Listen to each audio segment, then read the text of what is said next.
لله رب العالمين والصلاة والسلام على سيد الأنبياء والمرسلين نبينا محمد وعلى آله وصحبه أجمعين ومن تبعهم بإحسان إلى يوم الدين۔ ناظرین کرام، مجلس مذاکرہ کے پروگرام میں آپ سب کا استقبال ہے۔ السلام علیکم ورحمۃ اللہ وبرکاتہ۔ آج کا موضوع ہے اتحاد امت، فریضہ اور تقاضے۔ آج کے پروگرام میں شریک مذاکرہ ہیں فضیلت العلام ڈاکٹر وسیع اللہ محمد عباس حفظہ اللہ، مدرس مفتی مسجد حرام مکہ مکرمہ اور پروفیسر ام القریٰ یونیورسٹی مکہ مکرمہ، اور مولانا عبداللہ مدنی جھنڈا نگری، صدر مرکز توحید اور نائب صدر نیشنل مسلم فورم نیپال، اور مولانا ابو ظفر حسان ندوی ازہری، صدر مدرسہ دینیات بھیونڈی، اور اسی طریقے سے ہمارے ساتھ ہیں مولانا مفتی شکیل احمد صاحب، سابق استاذ دارالعلوم دیوبند اور شیخ الحدیث مدرسہ ضیاء العلوم سیتاپور، اور مولانا مقیم فیضی، نائب ناظم مرکزی جمعیت اہل حدیث ہند۔ میں آپ تمام علماء اکرام کا اس موقر محفل میں استقبال کرتا ہوں، اور آپ حضرات نے ہمارے لیے جو وقت نکالا ہے اس پر شکر ادا کرتا ہوں۔ اللہ تعالیٰ جزائے خیر عطا فرمائے۔ اتحاد امت یہ ایک بہت ہی اہم مسئلہ ہے جس کے نہ ہونے کی وجہ سے آج پوری امت کمزوری اور شکست کا شکار ہے۔ جہاں دیکھیں وہاں پر امت مسلمہ اقتصادی لحاظ سے، سیاسی لحاظ سے، تعلیمی لحاظ سے پست اور کمزور ہے۔ مرکزیت اور قیادت کے فقدان کی وجہ سے آج امت مسلمہ کمزور سے کمزور تر ہوتی جا رہی ہے۔ اللہ تعالیٰ نے نبی کریم صلی اللہ علیہ وسلم کے ذریعے ٹوٹے دلوں کو جوڑ دیا، دشمنیوں اور نفرتوں کو محبت اور اخوت میں بدل دیا، اور عرب عجم کالے گورے سب کو ایک ہی صف میں کھڑا کر دیا۔ دین اسلام جس نے اخوت اور محبت کا پیغام دیا اور عملی طور پر بھائی چارگی کا نمونہ پوری دنیا کے سامنے پیش کیا، افسوس کے ساتھ کہنا پڑتا ہے کہ اسی کے ماننے والے لا الہ الا اللہ اور محمد رسول اللہ کہتے ہوئے بھی آپس میں ایک دوسرے کے دشمن ہیں، اور اختلافات، فرقہ بندیاں، جماعت بندیوں کا جو سلسلہ اس امت میں چل پڑا ہے اس کی کوئی انتہا نہیں ہے۔ آج کے اس پروگرام میں علماء اکرام اتحاد کی اہمیت اور اختلافات کو کس طریقے سے ختم کیا جا سکتا ہے، اختلافات اگر اس کے لیے کوئی جگہ ہے تو اس کے کیا آداب ہیں، ان ساری باتوں میں انشاءاللہ گفتگو کریں گے۔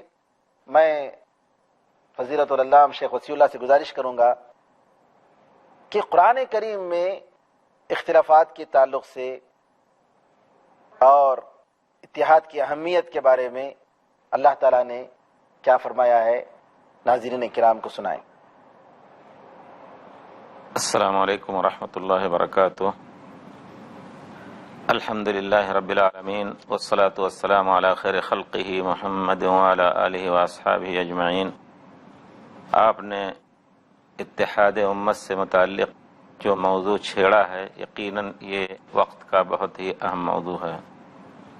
اختلاف امت کو گھن کی طرح کھا رہا ہے اور جس میں امت کو کمزور کر رہا ہے۔ اللہ تعالیٰ آپ کو جزائے خیر دے کہ آپ نے یہ موضوع چھیڑا ہے۔ اس میں کوئی شک نہیں کہ جو مقدمہ آپ نے ذکر فرمایا ہے وہ یہ کہ پیارے رسول صلی اللہ علیہ وسلم نے عرب کے ٹوٹے ہوئے دلوں کو جوڑا۔ اسلام آیا تو صرف اخوت اور انسانیت ہی کی بنا پر سب متحد ہو گئے۔ آج یہی امت جس کو اللہ تعالیٰ نے پیارے رسول کے ذریعے سے جوڑا تھا اور پیارے رسول کی تعلیمات کے ذریعے سے جوڑا تھا، اس امت کے اندر ان تعلیمات کا فقدان نہیں ہے بلکہ ان تعلیمات پر عمل کرنے کا فقدان ہے، اس میں کوئی شک نہیں۔ اللہ تعالیٰ فرماتے ہیں ان هذه امتکم امۃ واحدہ وانا ربکم فاعبدون، یہ تمہاری امت ایک ہے اور میں تمہارا اکیلا رب ہوں، میری ہی عبادت کرو، صرف میری ہی عبادت کرو۔ یقیناً ان مسلمانوں کا رب ایک، اور پھر قرآن ایک، رسول ایک، قبلہ ایک اور کلمہ ایک، اس کے باوجود بہت کچھ مختلف ہیں۔ حقیقت یہ ہے کہ اختلافی مسائل کو چھیڑنے سے گھبرانا نہیں چاہیے، لیکن عدل و انصاف کے ساتھ اس پر بحث ہونی چاہیے کہ عالم صحیح بات اور صحیح مرض امت کی تشخیص کر کے اور پھر اس پر اس کے علاج کی کوشش کرے۔ ایک حاذق طبیب پہلے سبب کو ڈھونڈتا ہے مرض کے، پھر اس کے بعد مرض کا علاج ڈھونڈتا ہے۔ تو یہ علماء امین ہیں امت کی اصلاح کے لیے۔ لوگ اختلاف امت کو ذکر کرتے ہوئے گھبراتے ہیں، گھبرانا نہیں چاہیے، بلکہ وہ ایک مرض ہے جس کے ذریعے سے امت میں مزید خرابیاں پیدا ہوتی ہیں، ان کو ذکر کر کے، ان کے اسباب کو ذکر کر کے، اور علماء امت کا فریضہ ہے کہ اس کو کم سے کم کیا جا سکتا ہے، تاکہ امت کے اندر جو بہت کچھ انشقاق اور انشطار اور اس طرح ایسے حالات پیدا ہوتے ہیں اس اختلاف کی بنا پر جو بہت ہی ناگفتہ ہیں، ختم ہو۔ اللہ تعالیٰ نے بہت سی آیات میں اختلاف سے ڈرایا ہے، بلکہ پیارے رسول کو اس سے بری کیا ہے۔ ان الذین فرقوا دینہم وکانوا شیعا لست منہم فی شیء، اے پیارے رسول جنہوں نے دین کو ٹکڑے ٹکڑے کر دیا اور خود مختلف جماعتوں میں بٹ گئے، آپ کا ان سے کوئی تعلق نہیں۔ گویا پیارے رسول صلی اللہ علیہ وسلم کا اختلاف سے کوئی تعلق نہیں ہے۔ اسی طرح اللہ تعالیٰ نے جگہ جگہ اختلاف سے منع فرمایا ہے، اطیعوا اللہ واطیعوا الرسول وَأُولِي الْأَمْرِ مِنْكُمْ فَإِن تَنَازَعْتُمْ فِي شَيْءٍ فَرُدُّوهُ إِلَى اللَّهِ وَالرَّسُولِ۔ علاج بھی بتایا ہے کہ اللہ اور رسول ہی کی اطاعت میں تمہارے اختلافات ختم ہو سکتے ہیں۔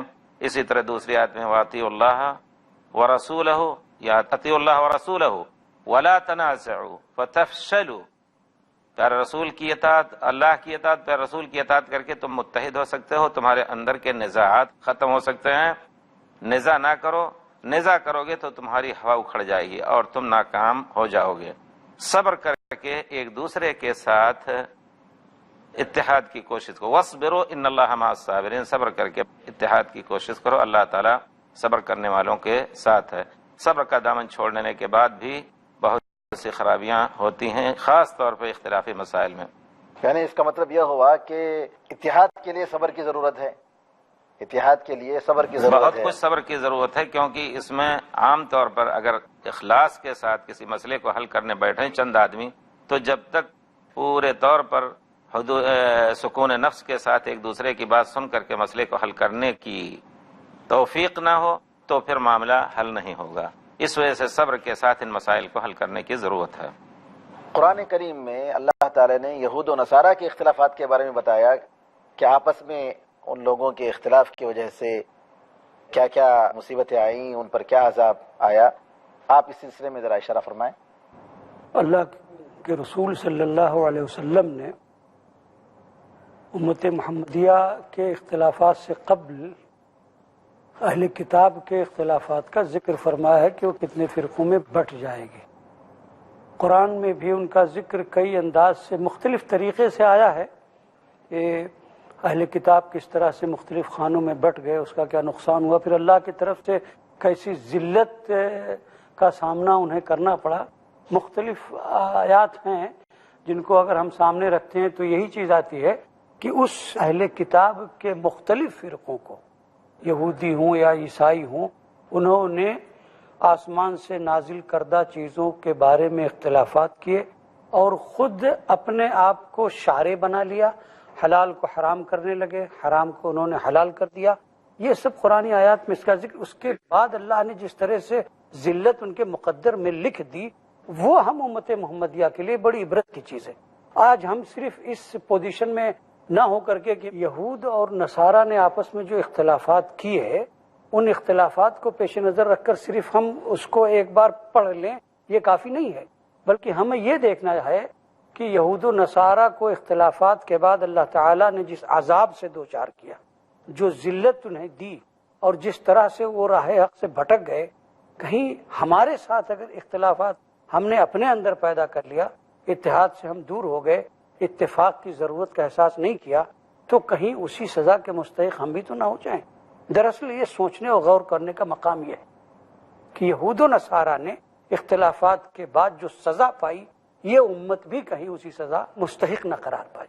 اس سے بچنے کی ضرورت ہے۔ کہ یہاں وہ آیت پڑھ لی جائے، کان الناس امۃ واحدہ فبعث اللہ النبیین مبشرین ومنذرین، سب لوگ ہی ایک ہی امت تھے، لیکن اللہ تعالیٰ نے انبیاء کو خوشخبری دینے والا جنت کی اور جہنم اور اللہ کے غضب سے ڈرانے کا بنا کر کے بھیجا۔ انہوں نے جس چیز کو اللہ تعالیٰ نے ان کے لیے مابحاد اتفاق بنایا تھا اس کو انہوں نے چھوڑ دیا، تو اللہ کہتے ہیں فنسوا حظا مما ذکروا به فاغرینا بینہم العداوۃ والبغضاء، جس چیز سے ان کو نصیحت لینی تھی اور اسی کے ذریعے سے ان کی کامیابی دنیا اور آخرت کی ہو سکتی تھی، خصوصاً اتحاد، جب انہوں نے چھوڑ دیا تو اللہ تعالیٰ نے ان کے درمیان آپس میں دشمنی ڈال دی، فاغرینا بینہم العداوۃ والبغضاء الی یوم القیامت تک۔ تو جس چیز کا آپ نے اشارہ فرمایا بہت اچھا ہے کہ یقیناً اگر یہ امت آپس کے اختلاف کو ختم نہیں کرے گی تو اللہ تعالیٰ نے جیسا کہ ان کو عذاب دیا اسی طرح کسی وقت بھی امت کو عذاب میں مبتلا کر سکتا ہے۔ ناظرین کرام، موضوع ابھی باقی ہے، ایک وقفے کے بعد دوبارہ ہم واپس ہوں گے، اس وقت تک کے لیے اجازت دیجیے۔ السلام علیکم ورحمۃ اللہ وبرکاتہ۔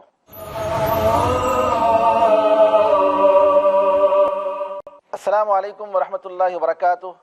محترم ناظرین، اتحاد امت، فریضہ اور تقاضوں کے موضوع پر دوبارہ ہم حاضر ہیں۔ جی مولانا، قرآن کریم میں اللہ تعالیٰ نے بتایا کہ اختلاف اور افتراق یہ مسلمانوں کی عادت نہیں بلکہ مشرکین کا شیوا ہے، اور ان لوگوں کی عادت یہ ہے کہ ہر جماعت جس پر وہ قائم ہے اسی پر وہ خوش ہے۔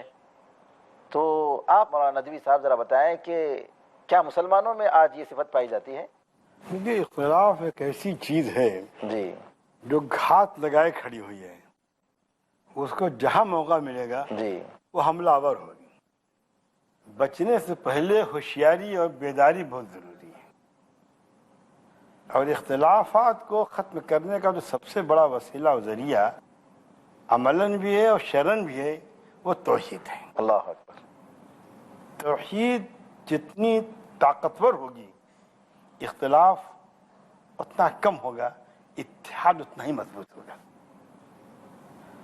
یہ سوچنا ہر اختلاف غلط نہیں، وہ تو صحیح فہم معانی میں اختلاف ہو سکتا ہے، جی، نقطۂ نظر میں اختلاف ہو سکتا ہے، اور رہا ہے، ہر دور میں رہا ہے، صحابہ کے دور میں رہا ہے۔ کل یہ بات آئی تھی اختلاف قرأت، نظر القرآن سب تحرف، ساری چیزیں آ چکی ہیں، لیکن یہ جو جس مفہوم میں آپ بول رہے ہیں یہ مفہوم در حقیقت توحید سے کمزوری کی وجہ بھی ہے اور سبب بھی ہے۔ یہ قرآن میں بات کہی گئی واضح طور پر کہ وَاعْتَصِمُوا بِحَبْلِ اللَّهِ جَمِيعًا وَلَا تَفَرَّقُوا، اللہ کی رسی کو مضبوط پکڑ لو، یعنی مضبوط نہ پکڑو گے تو افتراق ہوگا، اس رسی کے مضبوط پکڑنے میں یعنی اختلاف نہیں ہوگا۔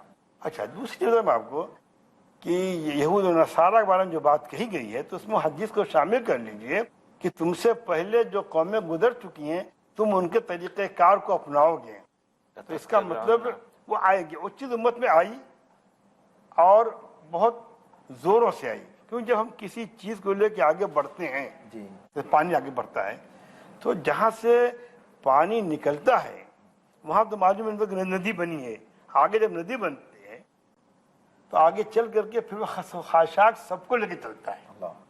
جب قافلہ بڑھے گا سب کو لے کے چلے گا، حکومت بنی، نظام فکر بنا، فلسفے نئے نئے آئے، افکار نئے نئے آئے، اور سب نے اپنا عمل کر دکھایا۔ اس میں ایسا محسوس ہوتا ہے کہ توحید کی دعوت جی، کہیں نہ کہیں کمزور ضرور پڑی ہے۔ اس کے اسباب پہ میں نہیں بحث کروں گا، دعوت توحید کمزور پڑی ہے، حکومتی نظام کا سبب ہو، معاشی نظام سبب ہو، دوسرے فلسفے جو آئے در آئے وہ سبب ہوں، جی، خارجی فتنے داخل ہو گئے، نو مسلموں نے جس اپنا دین پھیلایا۔ دیکھیں غور کیجئے کہ یہ ساری چیزیں اس میں آئیں، حیات ثم موت ثم بعث، حدیث خرافۃ یا ام عمری۔ تو جس چیز نے توحید کو جب ڈگمگایا تو اس کو استحکام نہیں بخشا گیا. یہی وجہ ہے کہ بعد کی صدیوں میں اور خاص طور پر 19ویں اور 20ویں صدی میں نشأت ثانیہ کے لیے ذہن تیار ہے مسلمانوں کا, تو ہر مسلم نے توحید پہ زور دیا. یہاں تک کہ سر سید نے جو ولیم میور کی کتاب کو جواب دیا ہے اس کے پیچھے بھی یہی راز ہے جو خطبات احمدی ان کی ہے. جمال الدین افغانی اتفاق و اختلاف و بحث نہیں ہے, لیکن انہوں نے رد الدہرین لکھی. شیخ الاسلام حافظ ابن تیمیہ نے توحید کی ایک بہت ہی واضح خدمت کی ہے. مولانا اسماعیل شہید رحمۃ اللہ علیہ کی تقویت ایمان نہیں جی. سب نے توحید سے کہا. حتیٰ جمال الدین افغانی کا تو حال یہ تھا, کسی بمبئی کے ساحل پہ جب وہ جانے لگے فرانس یہاں سے, تو انہوں نے پانی کے جہاز پہ چڑھتے چڑھتے یہ بات کی, الشرق الشرق اہل الشرق اتحدوا الا یختلفوا واختلفوا الا یتحدوا. کہیں تفقو آتا ہے, کہیں اختلفو آتا ہے, رو کر کے گئے وہ. اسی لیے اقبال میں کہا تھا, ایک ہو مسلم حرم کی پاسبانی کے لیے, نیل کے ساحل سے لے کر کعبہ خاک کاشغر. اور جو ان کا بہت اہم چیز ہے, منفعت ایک ہے اس قوم کی, نقصان بھی ایک ہی سب کا نبی, دین بھی ایمان بھی ایک, حرم پاک بھی, اللہ بھی, قرآن بھی ایک. اور کیا بڑی بات تھی ہوتے جو مسلمان ہیں. اور اس کا سبب بھی ہے. اس کا سبب یہ ہے کہ جب منفعتیں مختلف ہوں گی طرز فکر مختلف ہوگا. جی. یہ توحید کی دعوت تھی, وہ طریقہ کار ہے جس پہ عمل پیرا ہو کر اختلافات کو مٹایا جا سکتا ہے. عقائد ہی پر امت کا اتفاق ہو سکتا ہے. امت کے جو اصول ہیں, منہج کے جو اصول ہیں, قرآن و حدیث, لا الہ الا اللہ, محمد الرسول اللہ, ان ساری بنیادوں پر امت کا اتحاد ہو سکتا ہے.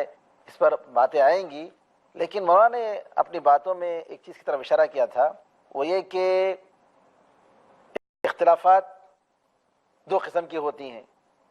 جی, ایک اختلاف ایسی چیز ہے کہ فطری چیز ہے کہ انسان اختلاف تنوع جس کو کہتے ہیں, اختلاف تنوع, اور ایک دوسرا اختلاف تضاد ہے. میں مولانا مفتی شکیل احمد صاحب سے گزارش کروں گا کہ اس پر روشنی ڈالیں کہ امت میں کسی چیز کا اختلاف ہونا, کسی چیز میں اختلاف ہونا, یہ کوئی غیر طبیعی بات نہیں ہے, لیکن کن اختلافات کو کیا مقام دینا چاہیے, اختلاف تنوع اور اختلاف تضاد میں کیا فرق ہے. میں ایک بات عرض کر دوں, اپنی یہ بات بڑھاؤں گا آگے, آپ سے پوچھیں ان سے. جی. اس میں سب سے بہترین نمونہ امام مالک رحمۃ اللہ علیہ کا ہے. جس طرح آپ اشارہ کر رہے ہیں اس طرح میں کہنا چاہتا ہوں.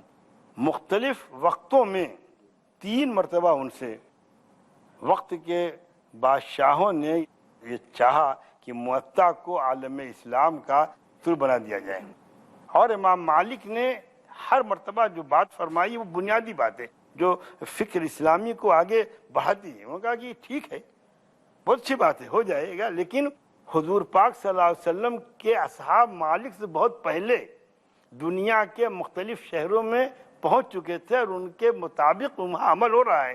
امام مالک ذمہ داری قبول نہیں کرتے کہ ان کا عمل متروک ہو جائے.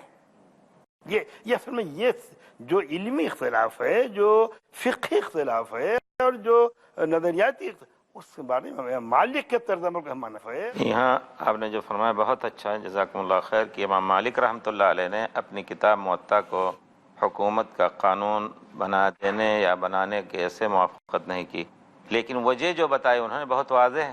انہوں نے کہا کہ ان اصحاب محمد صلی اللہ علیہ وسلم قد تفرقوا فی البلاد الاسلامیہ, اسلامی ملکوں میں اصحاب رسول پھیل گئے, اور ہر ایک کے پاس کچھ ایسی چیزیں ہوں گی جو ان کے پاس نہیں ہے. اس وجہ سے اگر ہم اپنی معلومات کی حد تک اس کو قانون بنا دے رہے ہیں, تو جو دوسری احادیث یا دوسری معلومات پیارے رسول سے لے کر کے صحابہ کے پاس دوسرے شہروں میں ہے, وہ چھوٹ جائیں گی یا چھوڑ دی جائیں گی. تو گویا انہوں نے اس وقت بھی اسی وجہ سے نہیں کتاب کو قانون بنا دیا کہ یہ کتاب کامل نہیں ہے.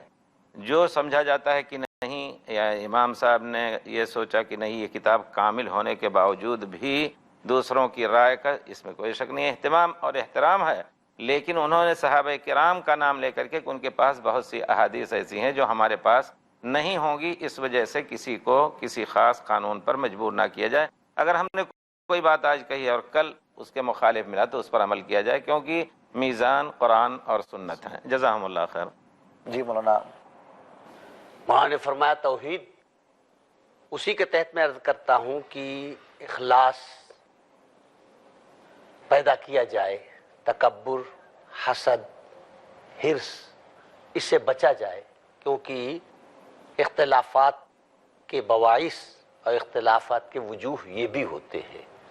آدمی متکبر ہے اس لیے اختلاف کرتا ہے، حسد کر رہا ہے اس لیے اختلاف کرتا ہے، اور ان چیزوں کو ختم کرنے کے لیے علماء ربانیین کی صحبت میں بیٹھنا ضروری ہے، تبھی یہ امراض ختم ہوتے ہیں۔ صرف ہم مدرسوں میں پڑھ کر چلے جاتے ہیں اور یہ امراض ہمارے اندر باقی رہتے ہیں۔ اب تھوڑی سی میں اپنی بات لمبی کر رہا ہوں، مجھے بھی تجربہ اس لیے میں عرض کر رہا ہوں۔ میں نے اندازہ کیا کہ امت کے اندر جو اختلاف ہے، عوام میں العوام کالانعام، عوام جو ہیں وہ بالکل چوپایوں کی طرح ہیں، یعنی وہ نہ کوئی فکر رکھتے ہیں اور نہ کوئی معاشرے کا رخ طے کرتے ہیں۔ عوام میں جو اختلاف ہے وہ تین طبقوں کی وجہ سے ہے۔ کچھ تو لیڈر لوگ اختلاف پیدا کرتے ہیں تاکہ اپنی اپنی پارٹی کو ایک جتھا بنا کر ایک پارٹی بنا لیں اور ان کی پارٹی کو تقویت ہو ایک گروپ سے۔ جب تک گروپ نہیں بنے گے ان کی پارٹی نہیں بنے گی۔ دولت مند اختلاف پیدا کرتے ہیں تاکہ ان کی شخصیت نمایاں ہو، چار لوگ ان کے پاس آئیں، ایک گروپ بن جائے۔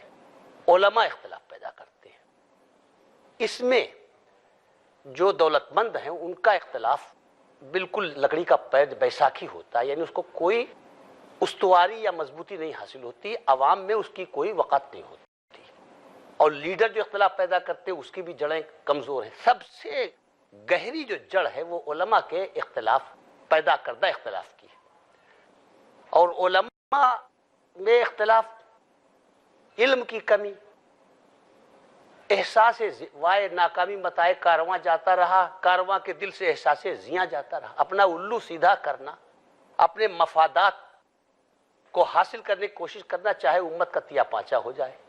احساس و شعور، یہ کمی، ذمہ داری کی کمی، وراثت نبی، العلماء ورثۃ الانبیاء کہتے ہیں، لیکن ذرہ برابر بھی ہماری رگ و پے میں یہ احساس شرائط کیے ہوئے نہیں ہے۔ اور تو اگر یہ علماء ربانیین کی صحبت میں رہیں ایک اچھے وقت تک اور اپنے امراض کا ازالہ کریں تو انشاءاللہ امت میں اتحاد پیدا ہوگا۔ جڑ میرے نزدیک علماء کا اختلاف، علماء ربانیین بھی آپس میں متحد ہو سکتے ہیں اور اس علماء ربانیین میں بھی تھوڑا سا اختلاف ہے۔ جزاک اللہ خیر۔ میں تمام علماء اکرام کا شکریہ ادا کرتا ہوں۔ ناظرین کرام، اتحاد امت، فریضہ اور تقاضے، اس موضوع پر اگلی نشستوں میں اور بھی باتیں آئیں گی۔ دوبارہ ملیں گے انشاءاللہ۔ السلام علیکم ورحمۃ اللہ وبرکاتہ۔